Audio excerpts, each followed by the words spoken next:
District Attorney Natalie Payne filed this paperwork last Friday announcing the state's intention to seek the death penalty against Hester. And I'm going to move the camera here so that you can see this road right here behind me. This is McCullough Church Road. I'm standing right across the street from the Edgefield County Hospital where 5 employees tested positive for COVID-19. At the end of the day, these barriers are getting us one step closer to a new normal. He is right now the front runner for this District 3 race.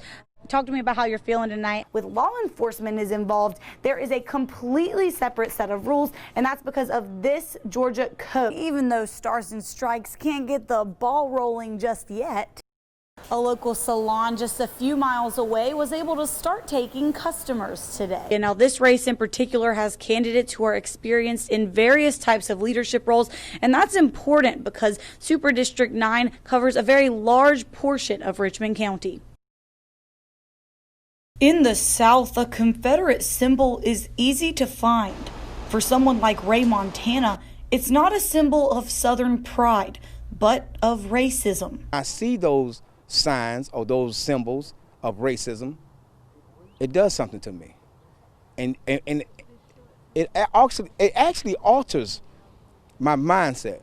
And we don't need that. We need love, peace, and harmony in our city. That's why Montana is working to have a Confederate monument in downtown Augusta removed from its spot. He says a place like this Confederate cemetery would be better. I think the Confederate soldiers should be remembered, of course, because like I said, you got to remember your history before you repeat it.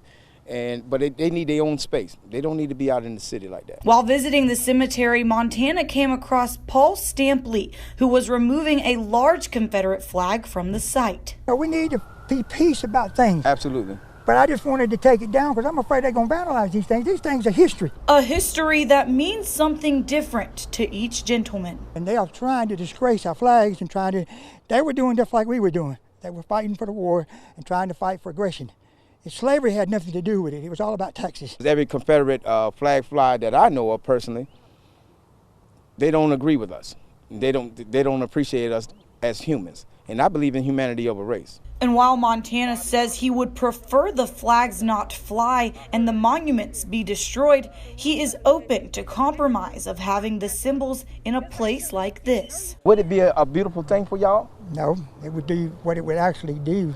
What it would actually do, it would turn all our ancestors upside down. As opinions waver across the South, Confederate symbols do the same across the CSRA.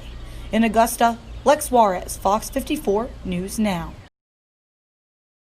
I touched base with the Augusta man about an hour and a half ago, and he was devastated. He said he had just found out that his mother, who is 91 years old, was among those who tested positive for the virus.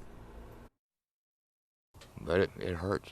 It's an emotional time for Jeffrey Williams, who just found out his 91-year-old mother's nursing home has a COVID-19 outbreak. It just makes me cry a lot of times. In the past few days, he's been trying to get answers about his mother's condition. He says he has not been able to get in touch with anyone and has not seen her in weeks. Prior to the lockdown, I was going over there twice a day and seeing my mother.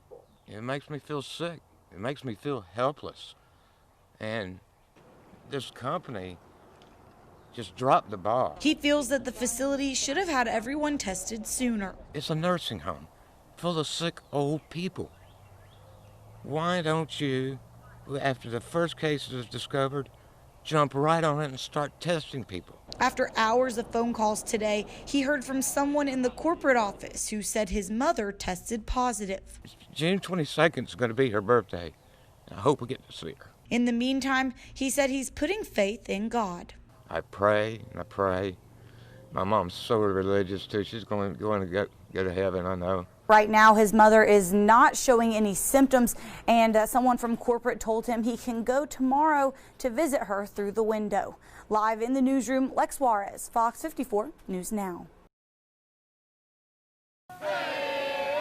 Marching is a common part of military life. It really signifies the whole system of being one and being a team. Hey! One drill sergeant and his signal battalion have everyone's attention with one cadence they started marching to. That's right, the Billboard Top 100 hit Baby Shark. You might remember it from summer camp, or maybe your kids listened to it. I have a 4-year-old little brother, so I was very familiar of the song. Catching the soldiers off guard, brightening a routine part of their day. I didn't give him any notice. It really wasn't planned. I had no idea it was going to go this far. Hundreds of thousands of shares on social media being talked about by people all over the country.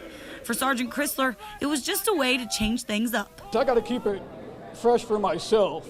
He has this one cadence called Blue Falcon where he chirps like a bird. He always has unique cadences that really bring everybody together, and it was awesome. This one even inspired some dancing from the battalion. So the baby shark, the mama shark, the daddy shark, the grandma shark, and then the grandpa shark.